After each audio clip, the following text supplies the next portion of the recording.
ಧನುಸ್ಸು ರಾಶಿ ಇಂಜಿನಿಯರಿಂಗ್ ವಿದ್ಯಾರ್ಥಿಗಳಿಗೆ, ಇಂಜಿನಿಯರ್ಸ್ಗೆ ಬಹಳ ಶುಭಪ್ರದವಾದಂತಹ ದಿವಸ ಇದು. ನಿಮ್ಮ ಕಾರ್ಯಕ್ಷೇತ್ರದಲ್ಲಿ ವಿಶೇಷವಾದಂತಹ ಒಂದು ಹೆಸರನ್ನ, ಸಾಧನೆಯನ್ನ ಮಾಡಲಿಕ್ಕೆ, ಗಳಿಕೆಯನ್ನ ಮಾಡಲಿಕ್ಕೆ, ಲಾಭವನ್ನ ಪಡೆಯುವುದಕ್ಕೆ ಅವಕಾಶಗಳು ಹೆಚ್ಚಾಗಿ ಸಿಕ್ಕತ್ತೆ. ನಿಮ್ಮ ಕಾರ್ಯಕ್ಷೇತ್ರದಲ್ಲಿ ನಿಮ್ಮ ಗೌರವ ಏನಿದೆ ಅದು ಇಮ್ಮಡಿ ಆಗ್ತಕ್ಕಂತಹ ಸಾಧ್ಯತೆ ಹೆಚ್ಚಾಗಿದೆ. ತಾಯಿಯ ಕಡೆಯಿಂದ ಉತ್ತಮವಾದಂತಹ ಸಹಾಯ, ಬೆಂಬಲ, ಸಹಕಾರ ಎಲ್ಲವೂ ಕೂಡ ನಿಮ್ಮ ಕಾರ್ಯಕ್ಷೇತ್ರಕ್ಕೆ ಸಿಕ್ಕುವಂಥದ್ದಾಗತ್ತೆ. ಧನ ಸಹಾಯವೂ ಕೂಡ ವಿಶೇಷವಾಗಿ ಆಗ್ತಕ್ಕಂಥದ್ದು. ನಿಮಗಿರ್ತಕ್ಕಂತಹ ಬುದ್ಧಿವಂತಿಕೆಯನ್ನ ತೋರಿಸಿ, ಬುದ್ಧಿವಂತಿಕೆಯಿಂದ ಕೆಲಸಗಳನ್ನ ಮಾಡಿ ಹೆಚ್ಚು ಲಾಭವನ್ನ ಗಳಿಸಲಿಕ್ಕೆ ಅವಕಾಶ ಇದೆ. ಕಾರ್ಯಕ್ಷೇತ್ರದಲ್ಲಿ ಹಿರಿಯ ಅಧಿಕಾರಿಗಳ, ಮೇಲಧಿಕಾರಿಗಳ ಪರಿಪೂರ್ಣವಾದಂತಹ ಮಾರ್ಗದರ್ಶನ, ಬೆಂಬಲ ನಿಮಗೆ ಸಿಕ್ಕುವಂಥದ್ದಾಗತ್ತೆ. ವಿದ್ಯಾರ್ಥಿಗಳು ತಮ್ಮ ಕೆಲಸವನ್ನ ನಿರ್ವಹಣೆ ಮಾಡ್ತಾ ಉನ್ನತ ವ್ಯಾಸಂಗವನ್ನೂ ಕೂಡ ಮಾಡಲಿಕ್ಕೆ ಅವಕಾಶ ಇದೆ. ಹಾಗೆ ಮುಂದುವರೆಕೊಂಡು ಹೋಗ್ತಕ್ಕಂಥದ್ದು ಇದೆ. ಆದರೆ ತಾಯಿಯ ಆರೋಗ್ಯ ನಿಮಗೆ ಸ್ವಲ್ಪ ಆತಂಕವನ್ನ ಉಂಟು ಮಾಡುತ್ತೆ. ತಾಯಿಯ ಆರೋಗ್ಯದಲ್ಲಿ ಏನೋ ವ್ಯತ್ಯಾಸಗಳು ಕಾಣುತ್ತೆ, ಅಥವಾ ಯಾವುದೋ ಕಾಯಿಲೆ ಇದೆ ಅಂತಕ್ಕಂತಹದ್ದು ದೃಢವಾಗತ್ತೆ. ಅದರ ಬಗ್ಗೆ ನಿಮ್ಮ ಗಮನ ಹೆಚ್ಚು ಇರಬೇಕಾದಂತಹದ್ದು. ತಾಯಿಯವರ ಆರೋಗ್ಯದ ದೃಷ್ಟಿಯಿಂದ ಮಹಾಮೃತ್ಯುಂಜಯನನ್ನ ವಿಶೇಷವಾಗಿ ಪ್ರಾರ್ಥನೆ ಮಾಡಿ ಶುಭವಾಗಿ. ಮಕರ ರಾಶಿ, ಕೆಲಸದಲ್ಲಿ, ನೌಕರಿಯಲ್ಲಿ, ಉದ್ಯೋಗದಲ್ಲಿ, ವೃತ್ತಿಯಲ್ಲಿ ನಿಮ್ಮ ಪ್ರಾಮಾಣಿಕತೆ ನಿಮ್ಮನ್ನ ಕಾಪಾಡ್ತಕ್ಕಂಥದ್ದು.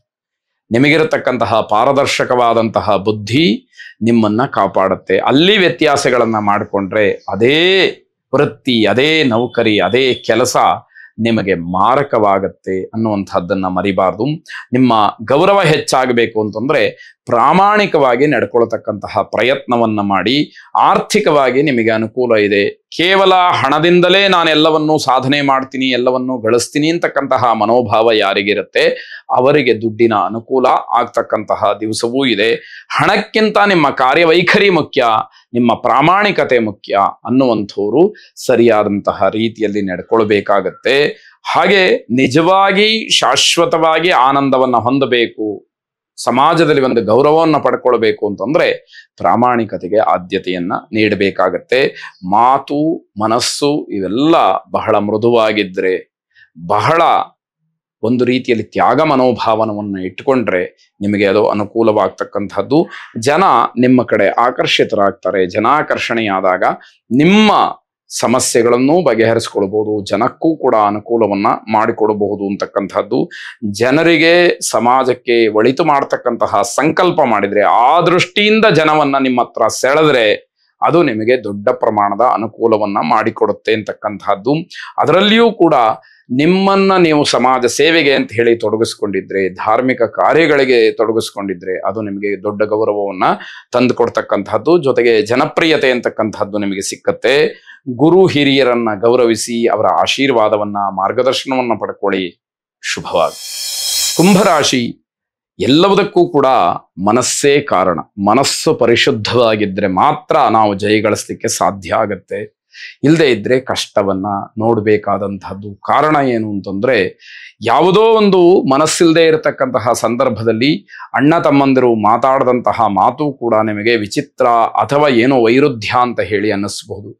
ಅವರ ದ್ವೇಷಕ್ಕೆ, ಅವರ ಜೊತೆಯಲ್ಲಿ ಜಗಳಕ್ಕೆ ಅದು ಕಾರಣವಾಗುತ್ತೆ. ಅದನ್ನೇ ಮನಯೇವ ಮನುಷ್ಯಾಣಾಂ ಕಾರಣಂ ಬಂಧಮೋಕ್ಷಯೋಹು ಅಂತ ಹೇಳಿ ಶಾಸ್ತ್ರ ಹೇಳುತ್ತೆ. ಮನಸ್ಸೇ ಪ್ರತಿಯೊಂದಕ್ಕೂ ಕಾರಣೀಭೂತವಾಗ್ತಕ್ಕಂಥದ್ದು. ಅಂತಹ ಮನಸ್ಸನ್ನ ನಿಗ್ರಹ ಮಾಡ್ತಕ್ಕಂತಹ ಶಕ್ತಿ, ಮನಸ್ಸನ್ನ ಸರಿಯಾಗಿ ಹಿಡಿದಿಟ್ಕೊಳ್ತಕ್ಕಂತಹ ಒಂದು ಸಾಮರ್ಥ್ಯ ನಮಗೆ ಇರಬೇಕಾಗತ್ತೆ. ಹೊರಗಿನವರ ಸಲಹೆ, ಹೊರಗಿನವರ ವಿಚಾರದಿಂದ ಮನೆಯಲ್ಲಿ ಆಂತರಿಕವಾದಂತಹ ಕಲಹಕ್ಕೆ ಕಾರಣವಾಗತ್ತೆ. ನಿಮ್ಮ ಪರವಾಗಿ ಬೇರೆಯವನ್ನ ಮಾತಾಡಿದ್ರೆ ಅವರಿಗೆ ಅದು ಅವಮಾನವಾಗುತ್ತೆ. ನಿಮ್ಮನ್ನು ಯಾರೋ ಹೊಗಳುತ್ತಾರೆ, ಅದು ಅವರ ಅವಮಾನಕ್ಕೆ ಅದು ಕಾರಣವಾಗುತ್ತೆ. ಯಾಕೆ ಅಂತಂದ್ರೆ, ನಿಮ್ಮಲ್ಲಿಯೇ ಭಿನ್ನಾಭಿಪ್ರಾಯ ಇರಬೇಕಾದ್ರೆ ನಿಮ್ಮನ್ನು ವಹಿಸಿಕೊಂಡು ಬರತಕ್ಕಂಥದ್ದು ಏನು ಅನ್ನುವಂಥದ್ದು ಮನೆಯವರ ಪ್ರಶ್ನೆ ಆಗಬಹುದು ಅನ್ನುವಂಥದ್ದು. ನಿಮ್ಮ ಗೌರವಕ್ಕೆ ಅದು ಧಕ್ಕೆಯಾಗತ್ತೆ. ನಿಮ್ಮ ಆತ್ಮೀಯರಿಗೆ ಆದಂತಹ ಅಗೌರವ ನಿಮ್ಮ ಗೌರವವನ್ನು ಕೂಡ ಹಾಳು ಮಾಡ್ತಕ್ಕಂಥದ್ದು. ಖರ್ಚನ್ನ, ದುಂದು ವೆಚ್ಚವನ್ನ ಸ್ವಲ್ಪ ನಿಯಂತ್ರಣ ಮಾಡಿ. ನಿಮ್ಮ ಆರೋಗ್ಯದಲ್ಲಿ ಏನಾದರೂ ವ್ಯತ್ಯಾಸಗಳ ಕಂಡ್ರೆ ಅದನ್ನ ತಾತ್ಸಾರ ಮಾಡದಲೇ ತತ್ಕ್ಷಣ ಕ್ಷಣದಲ್ಲಿ ವೈದ್ಯರ ಸಲಹೆಯನ್ನು ಪಡ್ಕೊಳ್ಳಿ, ಯಾವ ಕ್ಷಣದಲ್ಲಿ ಆರೋಗ್ಯ ಹೇಗೆ ಬೇಕಾದರೂ ಕೂಡ ತೊಂದರೆಯನ್ನ ಮಾಡಬಹುದು ಅಂತಕ್ಕಂಥದ್ದು. ವಿದ್ಯಾರ್ಥಿಗಳು ತಮ್ಮ ವಯಸ್ಸಿಗೆ ಮೀರಿದಂತಹ ದುಶ್ಚಟಗಳಿಂದ ತೊಂದರೆಯನ್ನ ಅನುಭವಿಸ್ತೀರಿ.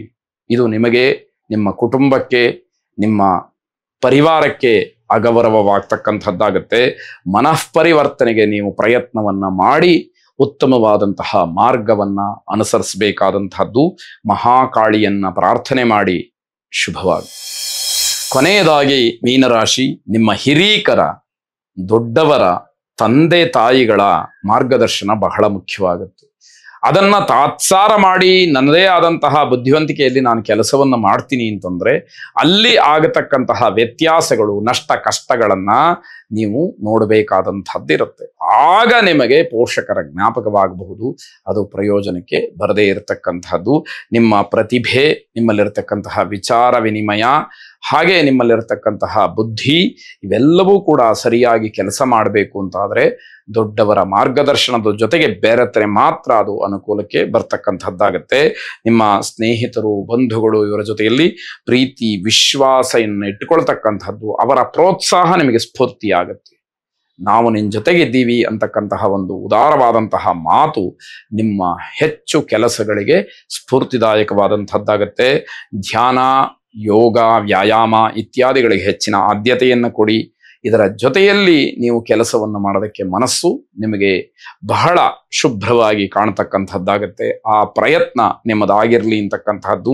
ಎಲ್ಲಾ ದೃಷ್ಟಿಯಿಂದ ಗಮನಿಸಿದಾಗ ವಿವೇಕ ಶೂನ್ಯತೆಯನ್ನ ದೂರ ಮಾಡಿಕೊಂಡ್ರೆ ಬಹಳ ಶುಭವಾದಂತಹ ದಿವಸ ಇದು. ವಿವೇಕದಿಂದ ಕೆಲಸ ಮಾಡಿದರೆ ಬಹಳ ಒಳ್ಳೆಯದಾದಂತಹ ದಿವಸ.